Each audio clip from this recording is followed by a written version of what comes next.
अदिति अपने पापा की बात सुन बहुत खुश हुई और ऑफिस में सबसे कहा कि बहुत जल्द उसकी और रुद्र की शादी होने वाली है। सब उसे कॉन्ग्रेचुलेट करने लगे और रुद्र को भी बधाई देने लगे। जब रुद्र को ये बात पता चला तो झल्ला कर अदिति के केबिन में एंटर होते हुए बोला, तुझे किसने कहा कि हम शादी करने वाले हैं? अदिति जो अब तक खुश थी हैरान होते हुए बोली, पापा ने। अभिमन्यु अंकल ने भी हाँ कहा ना। What rubbish. रुद्र अपने केबिन में गया और अपने पापा से पूछने लगा। अभिमन्यु ने सच बताया तो रुद्र ने अदिति को वार्निंग दी, दूर रहना मुझसे और ये झूठ मूठ के अफवाहें फैलाना बंद करो, वरना अच्छा नहीं होगा। आज रुद्र अपने रुद्रावतारी रूप लिए गुस्से में बोल रहा था। उसके केबिन से बाहर जाते ही अदिति अपना फोन पटक कर बोली, देखती हूँ कौन रोकेगा। तू मेरा है, सिर्फ मेरा। अदिति अपना नेक्स्ट मास्टर प्लान बनाते हुए मुस्कुराने लगी।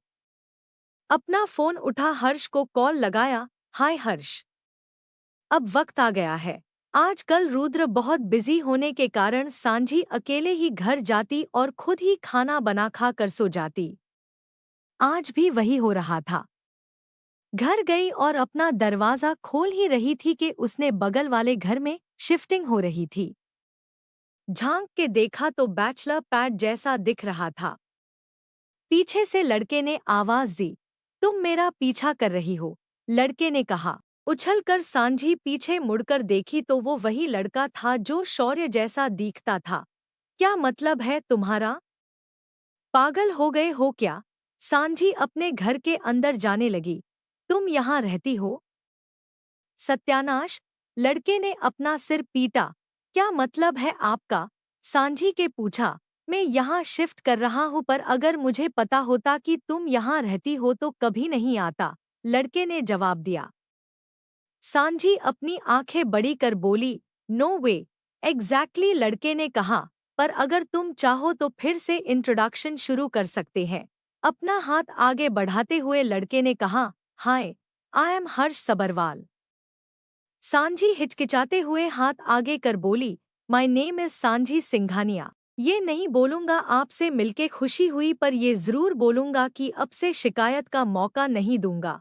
हर्ष ने कहा। सांझी स्माइल करते हुए थैंक यू बोली और अपने घर आने का न्योता दिया। किसी और दिन आऊंगा, शिफ्टिंग का काम भी बाकी है, बोल हर्ष ने उसे बाय कहा और अपने घर के अंदर गया। सांझी भी घर में आई और हर्ष के बारे में सोचते हुए खुद से बोली, कितनी अजीब है ये दुनिया। एक जैसे दिखने वाले 7 लोग होते हैं और मैंने 2 लोगों को देख लिए ऑलरेडी। दरअसल बात यह है कि हर्ष अदिति का नए चाल का हिस्सा है। कुछ महीने पहले अदिति जब सांझी के बारे में जानने की कोशिश कर रही थी तो सोशल मीडिया पर देखा कि उसकी सगाई किसी शौर्य व्यास से हो रखी थी और एक जंग में शौर्य शहीद हुआ जिसका चेहरा हूबहू उसका दोस्त हर्ष से मिलता था। सांझी के बारे में और जानकारी निकलकर अदिति ने मास्टर प्लान बनाया और हर्ष को उसका पॉन ऑफ द गेम बनाया। आज की तारीख पर हर्ष सांझी का अच्छा दोस्त बन गया था। सांझी और रुद्र का बात करना भी कम हो गया था। इंटर्नशिप खत्म होने में अभी 2 हफ्ते बाकी थे। शालिनी और भरत भी अगले महीने आने वाले थे। ऐसे में सांझी अक्सर अकेले ही ऑफिस जाती, अकेले ही आती और घर पर भी अकेली ही रहती। इस मौके का फायदा उठाकर हर्ष उसका अच्छा फ्रेंड बन गया। जाहिर सी बात है, जो इंसान अपने एक्स जैसा दिखता हो आप उनसे कुछ तो रिश्ता बनाए रखेंगे। और सांझी ने भी दोस्ती का हाथ बढ़ाया, पर उसे नहीं पता था कि यही दोस्ती उसकी और रुद्र का दुश्मन बनेगा। शाम को जब सांझी घर आती हर्ष कुछ न कुछ बहाना बना उसके साथ टाइम स्पेंड करता। दोनों साथ में मूवी देखते और ज्यादा टाइम स्पेंड करते। हर्ष को कहीं न कहीं सांझी के लिए बुरा लग रहा था, पर उसकी लॉयल्टी अदिति के तरफ थी। आज हर्ष का बर्थडे था तो उसने सांझी से कहा, क्लब वाटर्स में मैंने अपनी पार्टी राखी है, तुम्हें जरूर आना होगा। ओके, सांझी कुछ सोचते हुए हाँ बोली। अपना फोन उठा उसने रुद्र को मैसेज किया। सांझी, going out with friends for birthday party. Rudra ने सिर्फ ओके मैसेज टाइप कर भेज दिया। नहीं पूछा कौन क्या कहा। सांझी तैयार होकर हर्ष के बताए हुए जगह पर चली गई। सांझी ने एक डिसेंट ब्लैक लॉन्ग गाउन पहना था और बहुत अच्छी लग रही थी। उसके जाते ही हर्ष ने उसे वेलकम किया और अपने दोस्तों से मिलवाने लगा। सांझी ने सिर्फ जूस पिया था पर अदिति जो उस पार्टी में आई थी, उसके ड्रिंक में नींद की गोली मिला दी। 2 ड्रिंक्स के बाद सांझी को जब चक्कर आने लगा वह हर्ष से कहकर बाहर जाने लगी ही थी कि चक्कर खाकर गिर गई। हर्ष ने जब उसे देखा उसे अपनी गोदी में उठा सोफे पर सुलाया और जगाने की कोशिश की। नहीं उठने पर उसे पार्टी से ले जाने लगा तो अदिति सामने आई और मुस्कुराने लगी। हर्ष को समझ आ गया कि ये सब अदिति की चाल है और गुस्से में कही, अगर उसे कुछ हुआ तो मैं तुझे नहीं छोड़ूंगा। तुम भी प्यार करने लग गए उसे? हंसते हुए अदिति ने पूछा। नहीं, पर वो मेरी अच्छी दोस्त बन गई है और वो तुमसे लाख गुना बेहतर है। बोल हर्ष उसे ले जाने लगा। सांझी के घर पहुंचकर उसे अपनी गोद में ही उठाने की कोशिश की लेकिन सांझी ने अपनी आंखें खोली और फिर से बंद कर उससे लिपट कर सो गई। हर्ष ने उसे बेडरूम में सुलाया, ब्लैंकेट उस पर ओढ़कर उसके माथे पर गुड नाइट किस कर चला गया। अदिति जो उन्हें फॉलो कर सांझी के घर आई थी, उसने ऐसे एंगल से फोटोज खींचे थे जिसे देखकर कोई भी यही सोचेगा कि दोनों के बीच कुछ चल रहा है। अपने फोन पर फोटोज देखते हुए अदिति ने कहा, अब मजा आएगा। अगले दिन ऑफिस में शाम को अदिति ने एक अननोन नंबर से रुद्र को फोटोज व्हाट्सएप कर दिया। रुद्र अपनी मीटिंग खत्म कर घर जा ही रहा था कि उसके फोन पर नोटिफिकेशन आया। चेक करने अपनी फोन अनलॉक करी और फोटोज देख हैरान हो गया। पहले फोटो में सांझी किसी लड़के के गोद में सो रही थी, दूसरे में अपनी आंखें खोल उसे ही देख रही थी, तीसरे में वो लड़का उसके कमरे में था, नेक्स्ट वाले पिक में वो लड़का उसके बहुत करीब था और सांझी की आंखें बंद थी। लास्ट पिक को देख ऐसे लग रहा था कि दोनों अभी बस किस करने ही वाले हैं। गुस्से में अपना फोन फेंकने ही वाला था कि उसके फोन पर एक मैसेज आया, अगर भरोसा नहीं हो रहा है तो खुद घर जाकर देख लो। रुद्र को यकीन था सांझी ऐसा कुछ नहीं करेगी पर फोटोज को देखकर उसे भी अच्छा नहीं लगा तो सांझी से पूछने वो उसके घर चला गया। सांझी अपने घर में अभी अभी पहुंची ही थी कि हर्ष उसके घर में आकर पूछा, अब कैसी हो? मैं ठीक हूँ अब। थैंक यू, आप नहीं होते तो पता नहीं क्या होता। बोल सांझी सोफे पर बैठ गई। हर्ष उसके पास बैठते हुए बोले, थैंक यू मत कहो, तुम मेरी दोस्त हो इतना तो बनता ही है। चाय पियोगे?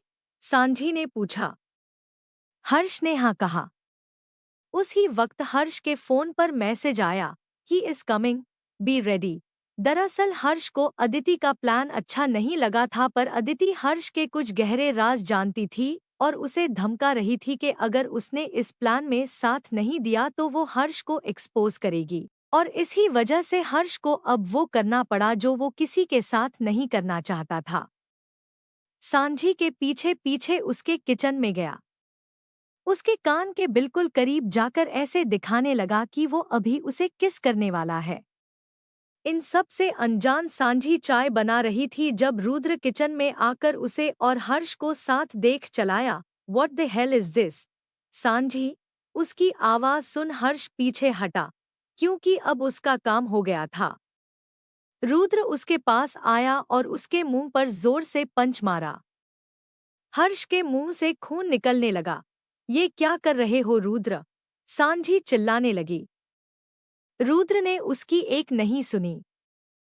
हर्ष का कॉलर पकड़ उसे घसीटते हुए घर के बाहर ले गया, उसे बाहर फेंक कर दरवाजा बंद कर लिया। पीछे मुड़कर सांझी को गुस्से में देखने लगा और पूछा, क्या मैं काफी नहीं था? सांझी को कुछ समझ नहीं आ रहा था। क्या बोल रहे हो तुम? कुछ नहीं समझ रहा। हंसते हुए अपनी नम आंखें से कहा, मैं ऑफिस के काम में थोड़ा बिजी। क्या हो गया तुमने उस लड़के से? बोलते हुए रुद्र रुक गया। उसके गले से आवाज नहीं निकल रही थी। वो एक बार के लिए फोटोज झूठा भी मान लेता, पर जो उसने अभी देखा वो कैसे इग्नोर कर ले। क्या बोले जा रहे ही रुद्र? सांझी उसके पास आई। पास मत आ, दूर रह मुझसे। मैं ही पागल था जो तुमसे प्यार कर बैठा। अपना सिर पकड़े रुद्र सोफे पर बैठ गया। रुद्र, ये तुम क्या बोले जा रहे हो? प्लीज ठीक से बताओ, मुझे डर लग रहा है। सांझी भी अब रोते हुए उसके सामने बैठ पूछने लगी। रुद्र ने अपनी फोन निकली और फोटोज दिखने लगा। सांझी उन फोटोज को देख हैरान थी। उसे तो ये सब याद ही नहीं था, पर इतना पता था कि हर्ष उसे घर पर छोड़ गया। ये सब झूठ है, ये फोटोज झूठ है। सांझी रुद्र को देखते हुए बोली। क्या झूठ है इसमें बताओ? रुद्र ने पूछा। मानती हूं मैं कि ये मैं हूं, पर जिस एंगल से फोटोज ली गई है वो गलत है। मेरे और हर्ष के बीच कुछ भी नहीं है, सांझी ने कहा। हर्ष नाम है उसका? रुद्र ने सांझी से पूछा और रोते रोते हंसने लगा। तो अब तुम हर्ष से प्यार करने लगी है ना? क्योंकि उसकी शक्ल वो तुम्हारे मरे हुए मंगेतर शौर्य से मिलती है ना? बकवास बंद करो रुद्र, सांझी गुस्से में चिल्ला उठी। क्यों बंद करूं? सच ही तो कहा है मैंने। मैं भी कितना बेवकूफ हूं। लगा था कि तुम मुझसे सच्चा प्यार करती हो। चलो एक बार के लिए मान भी जाता कि ये फोटोज झूठ है, पर आज जो मैंने किचन में देखा वो क्या था? रुद्र सोफे से उठते हुए पूछा। मतलब, क्या बोलना चाह रहे हो? क्या देखा तुमने किचन में? अभी भी सांझी को नहीं समझ आ रहा था। वो तुम्हारे इतने करीब था और तुमने उसे दूर भी नहीं हटाया। वो तुम्हें, रुद्र दीवार पर पंच कर बोलने लगा, वो तुम्हें किस करने वाला था? अब ये मत कहना कि तुम्हें पता नहीं कि वो तुम्हारे पीछे खड़ा था। मैं इस झूठ को और बर्दाश्त नहीं कर सकता। आई स्वेयर रुद्र, मुझे नहीं पता था। सांझी रोते हुए रुद्र के पास गई। उसके हाथ से खून निकल रहा था। सांझी उसे देख अपने हाथों में लेने गई, पर रुद्र ने अपना हाथ खींच लिया। डोंट टच मी, तुम वो हक खो चुकी हो। दूर हटो। बोलते हुए रुद्र पीछे होते हुए बोला। तुमने बहुत कुछ सिखा दिया सांझी। Thank you very much. कुछ ही महीनों में प्यार क्या होता है, उसका एहसास, शादी निभाना सब सिखाया। रुद्र दरवाजे के करीब जाकर बोला, और साथ में ये भी सिखाया कि धोखा, दर्द, नफरत और दुख क्या होता है। तुम झूठी हो, और झूठा था तुम्हारा प्यार। मुझे तो शक है कि तुम मुझसे प्यार भी करती थी या बस ये सब दिखावा था। क्या बकवास कर रहे हो रुद्र? मैं झूठ नहीं बोल रही। जो तुमने देखा सब गलत है। सांझी उसके पास जाकर रोते हुए उसका शर्ट पकड़कर बोलने लगी। रुद्र हंसकर अपना शर्ट छुड़ाते हुए बोला, मेरे पास मत आना, वरना तुझे बर्बाद कर दूंगा। अब रुद्र की आंखों में सांझी के लिए सिर्फ गुस्सा और नफरत था। दरवाजा खोल वो जाने लगा ही था कि मुड़कर बोला, और हाँ, कल से इंटर्नशिप के लिए आने की जरूरत नहीं। रही बात सैलरी की और लेटर की तो एचआर तुझे भेज देगा। बोल रुद्र वहां से चला गया। सांझी उस दरवाजे को ही देखे जा रही थी।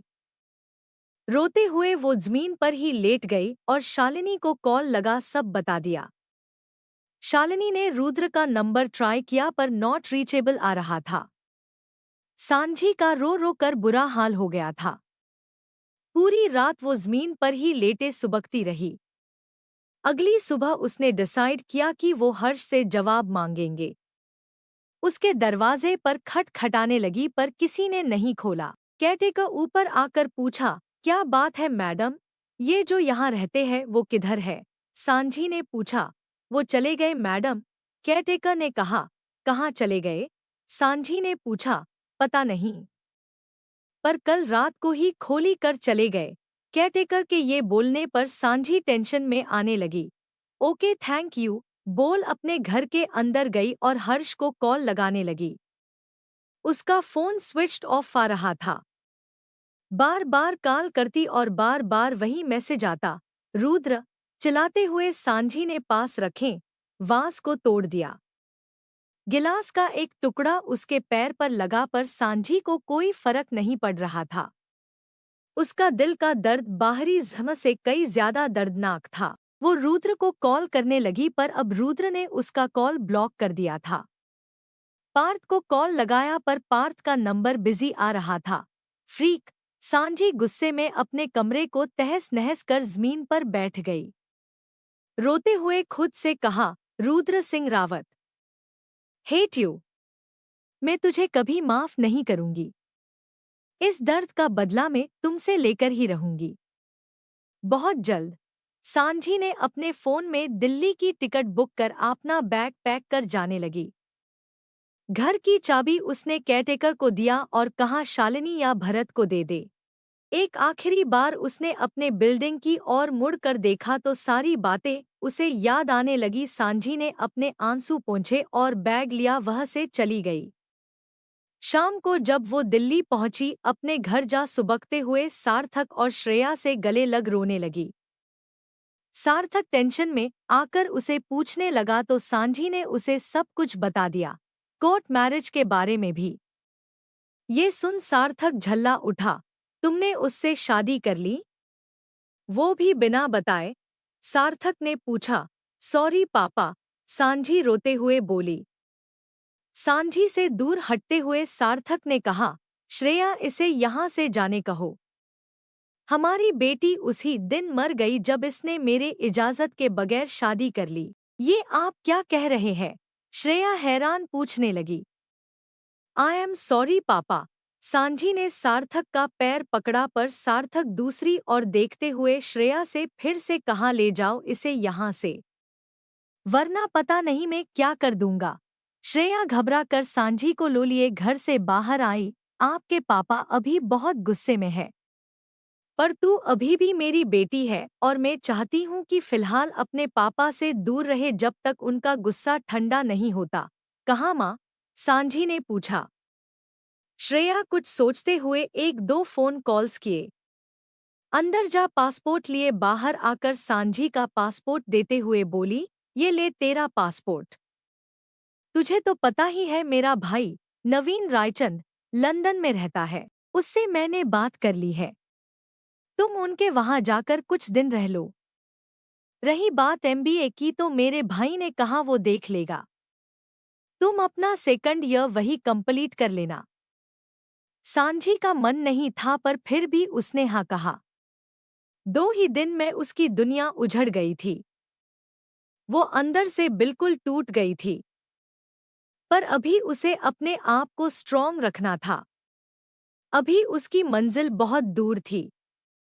अपना बैग लिया वो एयरपोर्ट पहुंची और एक दिन बाद लंदन, उस शहर में जहां उसे कोई नहीं जानता था, जहां उसे अब अपनी पहचान फिर से बनानी थी, जहां उसे अब अपनी जिंदगी तीसरी बार फिर से शुरू करनी थी।